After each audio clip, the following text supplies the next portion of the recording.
faith, family, freedom, hope, and opportunity. You're listening to Freedom Rings. I'm your host, Senator Marsha Blackburn. Welcome for another Freedom Rings. I'm Marsha Blackburn, and I am so pleased that you are joining us today. One of the things we hear so often from our podcast viewers is that they love the stories where we're bringing women to the forefront. And they're getting to hear these stories of how women have made their way in the world and have fought to protect freedom that really involves them in their daily lives. And today's guest, Morgan Ortagus, probably a familiar name to you all. And Morgan, we're delighted to have you join us today. Thank you so much. Well, thank you for having me. I'm excited. It's always good to be with Marsha Blackburn. Well, it is good to be with you. Now, let's talk about this. You grow up in Florida. Yes, ma'am. And you develop an interest in politics. You started out with music and the arts. And then talk about how that transition happened for you. Well, I come from very humble beginnings. My dad was actually the first generation in his family, maybe the first one to graduate from high school. I know his older brother eventually did, but you know, my grandparents, my grandfather fought in World War II, of course, like many in that generation, had a fourth grade education. And my dad often grew up, you know, missing meals sometimes for a day or two at a time as a kid, and incredibly poor, but has this amazing life story, of course, only here in America, of owning a small business, and he and my mom, you know, working and making it work together, you know, all of these years. And so I come from a family where all of the men, for the most part, unless they had, you know, a medical reason, went into the military. So very heavy military family. And it was funny, you know, especially growing up in the South, you know, most of the time you're with your mom and your grandma in the kitchen and with the ladies and learning things. And I was always in the living room listening to war stories. My twin sister and I were, you know, actually, and I think they just thought we were peculiar children. So my grandfather, my mom's dad, was a Marine, and he was very interested in politics. He actually, when it was very rare for a white male, got lupus, and so he was often, you know, studied, you know, from a medical perspective because it was so rare for him to have that disease. So that means actually that he was home a lot. He had to retire early and watched us a lot because my parents were working on the small business that I told you about. And my grandpa watched CNN, right? At the time, and gosh, when I was a kid, that's whenever, I think Fox News eventually came around, but it might not have come around until after he passed away. But I remember watching C-SPAN 1 and 2 with him and CNN, and because that was the only thing on TV at the time, right? That's when cable news just started. And he taught us a lot about politics, about current events. And then I was, of course, simultaneously surrounded by all of these men in the military, and I just loved their war stories. I thought they were really interesting. So fast forward, 9/11 happened when I was in college. I was a sophomore in college, first semester sophomore. And I think like a lot of young people in your freshman and sophomore year, you have an idea of what you want to be when you grow up. I thought I wanted to be an opera singer, which clearly did not work out for me. But when 9/11 happened, I feel like all of those years of hearing the war stories from the men in my family and being raised around politics and current events really lit something within me. And I knew that I wanted to serve my country. I didn't exactly know how or what path I would take, but I knew I wanted to serve my country. And so I switched my major to political science, and the rest is history. So there you go, off into a political career. And as you embark on that career, you're carrying with you what freedom means to you. That's right. And your definition of freedom is centered around the men and women in the military that are part of your family. And you have heard their sacrifice. That's right. And you have heard their stories. So what really penetrated your heart as you listened to them? Was it their personal dedication, their commitment, or the doors of opportunity that they were opening for you?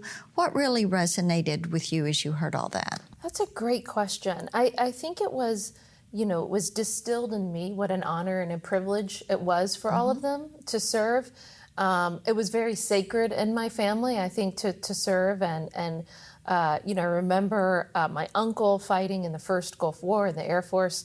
My aunt and cousins had to come back to Florida. I don't even remember what base they were stationed in at that point, but they came back to live with my grandma near us so that everyone could help collectively raise the kids while my uncle was gone at war. And I think it was just instilled in me from a very early age that it's a privilege to serve your country, and especially in the military. I ended up I guess I was in government in some form for about 10 years before I ended up direct commissioning as an officer in the military, in the Navy. So I ended up doing it late, but I'm still in the reserves. And every time I put on that uniform, even just for a normal drill weekend, I'm reminded of the awesome responsibility that I inherited. And I'm actually quite proud that I'm the first woman in my family to serve in the military. And I hope my daughter, my little baby, when she grows up, that she gets to see me in that uniform and that she feels the same thing that I felt seeing all the men in my family serve. And that is really quite a remarkable story, because not only have you served in the military, but you have served our nation at the Department of Treasury, and you also afterward went to the Department of State. Talk a little bit about what you did at Treasury with our financial freedom, and then let's talk about the more global picture with Department of State. Treasury, working in the Department of Treasury was one of the most interesting things I've ever done in my career, because there was an office, which you know well in your oversight in Congress, the Office of Terrorism and Financial Intelligence. And so you have a policy arm, you have intelligence, you have OFAC. And what people may not realize is that the Treasury Department's a part of the intelligence community. And there you have dedicated analysts and people that are looking at the illicit financial flows around the world. So at that time, it was... I was there from 2008 to 2012, something like that. I don't remember the exact years, but for the 4 years that I was there, we were of course really focused at the time on the flows of terrorism money to Sunni terrorist groups like Al Qaeda, like ISIS in Iraq, or Al Qaeda in Iraq, which later became ISIS. And all of those groups were also very focused on Iran, on the Shia side, as well. And then I eventually went out to Saudi Arabia to be the deputy treasury attaché for Saudi, and we worked for the whole region. That was 2010 and 11. And some really monumental things happened when I was there. The Arab Spring, for one, happened. We also got Osama bin Laden when I was there. So it was just sort of a crazy time to be serving at the U.S. Embassy. But I think, for people who are listening, especially if there's some young people who are thinking about, well, how do I serve my country? What's the path? There's all sorts of interesting ways to do it if you want to go into government. And I think Treasury is really special because it's small, it's bespoke, and it's looking at all around the world. Obviously, the mandate has increased beyond terrorism now, and we're looking at, Russia, China, any rogue actors, and how are the financial flows, how are they helping, whoever the terrorist group or the rogue state is? Because as everyone knows, in life, follow the money. That's exactly right. And so many times when we talk about protecting freedom on a global basis, the way we find the clues of where we need to be looking is through the money flows. Yeah. So having that experience at Treasury, then a door opens at the Department of State with Secretary Pompeo. Yeah, it was a lifelong dream to be a spokesperson at the Department of State. And I think, you talked about what I did when I was younger in college. I think if I think back to my sophomore year in college when I switched my major to political science and started studying, if I would have thought 15 years later I would have been in that job, I don't know if I would have believed it, right? Maybe in 30 years or something, but I don't know that I would have thought that I would have gotten there by 15 years. It was an interesting point in my life because I was on a contract with Fox News at that point, and I was enjoying being their national security analyst.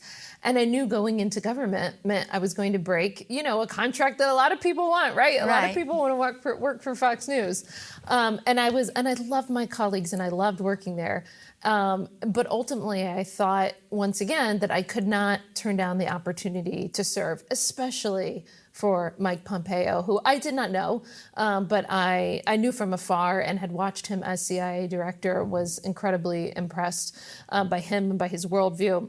And I got to tell you, for the last 2 years of the administration, I traveled the world with him, and he was very gracious in terms of including me in almost all of his meetings when we were traveling. And what an education for me. And I can't tell you the times that I wanted to whip out my cell phone and record. Not that we even had cell phones in the room, but there was times, especially with the Russians or the Chinese, that I wanted to so badly because he was so strong in defense of America. First of all, he always stood up for President Trump. And sometimes, especially the Europeans, might try to make a little quip about the president. And I'm sure that there are other people that would sort of laugh and go along with the joke.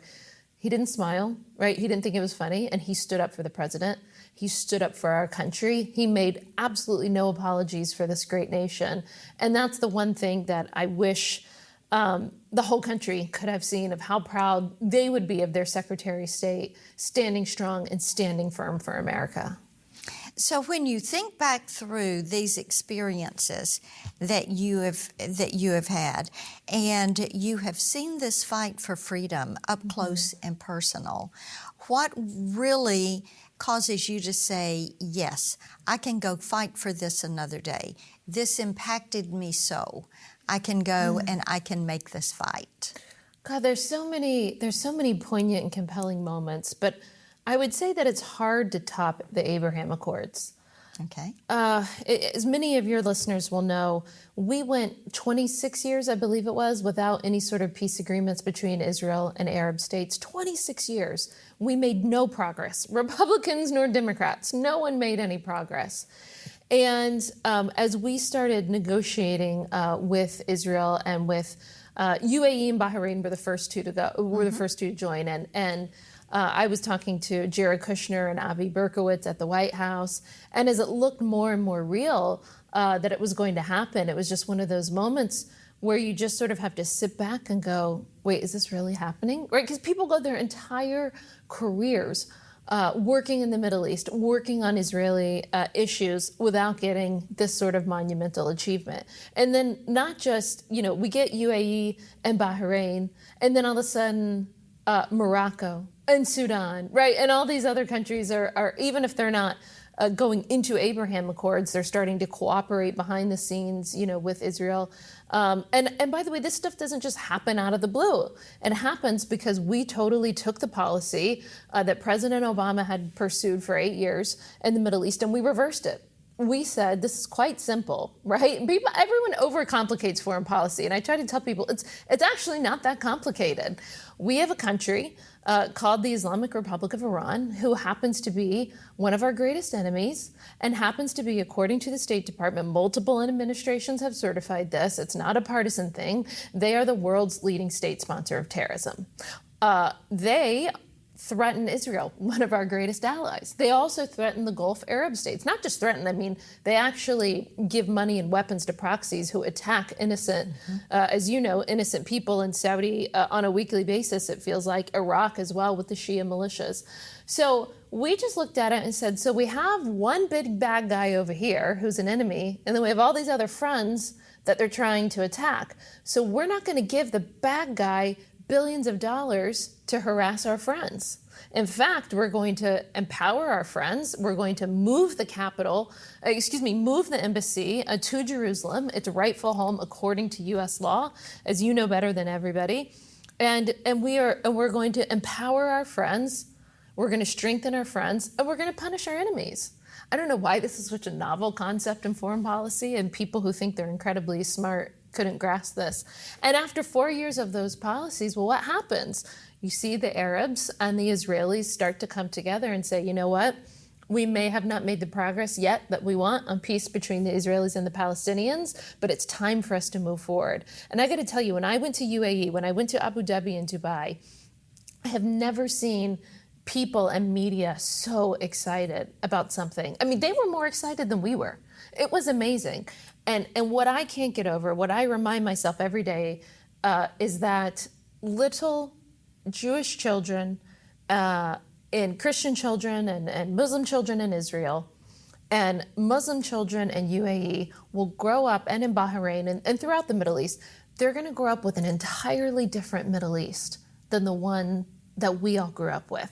My daughter, we're Jewish, my daughter is not going to have to hide her religion whenever she goes to a Gulf state or to an Arab state. She can be proud of who she is because her mom had a really small part, but a very small part in creating peace in the Middle East. And so you could say whatever you want about Trump and Mike Pompeo, that accomplishment lives on in history. I think you're so right about that, and it is so significant. So you have fought for freedom in the military. Well, I haven't deployed yet in the military, but thank you. In the commercial sector and in the public sector. So when you look at the problems that the world is facing today, what is your greatest concern? I mean, if you have to rank them, I think it comes down to the CCP, the Chinese Communist Party, because they have global ambitions that they hid for 3 or 4 decades, and they're now very open about this. The Chinese want a world order that benefits them, that benefits the Communist Party, right? They do things like call the leader of their nation, Xi Jinping, they call him President Xi. Well, I refuse to call him that. He wasn't elected. He wasn't elected by the Chinese people within the Politburo, maybe, but he's the chairman of the Chinese Communist Party, right? And they try to hide those things. They've tried to hide their ambitions. And what we've really seen is for years and years and years, people in U.S. corporations among them wanted to do business in China, and there was this total groupthink in Washington in both political parties, so I'm not picking on one, but there was this total groupthink in Washington that China was inevitably going to rise economically and overtake us in the world. And so this was the central thesis, I think, of the second term of the Barack Obama administration. So what he wanted to do was to manage America's inevitable decline while we watched China rise and figure out how to manage that decline peacefully. Well, in the Trump administration and through people in the Senate who supported us in the House like yourself, we just said, no, we do not buy into that theory because we don't think that there is a way to manage peaceful American decline. In fact, if you don't have Western and Indo-Pacific democracies and allies and friends stand up to the Chinese Communist Party, that's what creates conflict. This is what many people on the far left get so wrong. Appeasement and pacifying your enemies doesn't create peace. It actually just creates more conflict in the long term because it emboldens your enemies. So listen, I have no beef with the Chinese people. In fact, 2 of Mike Pompeo's most senior advisors are Chinese Americans on China issues. These are people that grew up under the communist regime, so they knew it better than any of us, right? Even people who had worked, Americans who had worked at the embassy in Beijing and who spoke Mandarin, they could never understand China the way these 2 could. And I think that there are Asian Americans around this country, especially people from Vietnam and the Philippines, that understand what it's like to live next to communism. And how harassing and scary that is. And they are more freedom-loving than anybody, right? They're sort of similar to Cuban Americans because they understand what that tyranny is like. And we need to learn from them and we need to wake up. That's right. People who have lived under tyranny are the ones who are stepping to the forefront right now and saying, America, you better wake up. That's right. This is what is happening to you. Well, thank you so much for sharing your story, and thank you for joining us. And you're going to find Morgan Ortagus on social media and keep up with us at Freedom Rings.